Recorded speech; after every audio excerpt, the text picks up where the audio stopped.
Assalamu alaikum wa rahmatullah. My brothers and sisters, I wanted to share something that happened with me personally.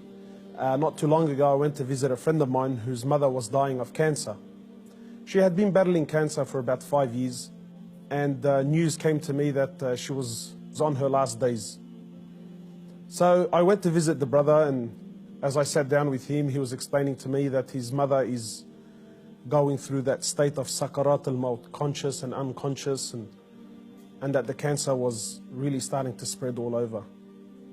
So as I sat with this friend of mine and we were talking, his eyes teared up.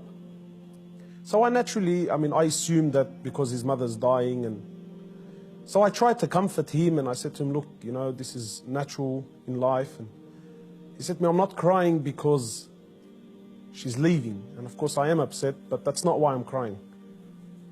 I said, then why are you upset? He said, I'm upset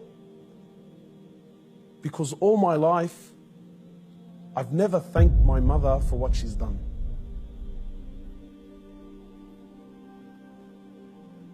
And honestly, I can't explain what happened to me when he said these words, He said, all my life, I've never once in my life said thank you to my mum. He said, and now that she's sitting in the next room and she's alive, but she's conscious and unconscious, and even if I spoke to her, she's not going to be able to understand or comprehend the words that I'm saying. And wallahi, my brothers and sisters, this really affected me. That all his life, all of our lives, for those of us who are fortunate enough that their mothers are still around, my mum has been there all my life, never failed me once, and never once have I ever come to her and just said thank you. And not one of those thank yous with some flowers, and that's a good thank you, but those really deep thank yous. That thank you that if she left me now, I've told her and I've thanked her from the depths of my heart.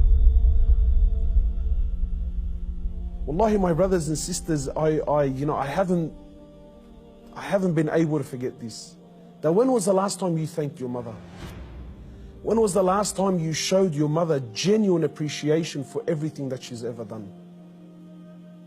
Or are we going to be like those, or are we going to be of those who, when our mothers leave us permanently, then we will sit back and remember and start to regret that I didn't take advantage of the opportunity when I had it. My brothers, in many places around the world, they celebrate this thing called Mother's Day.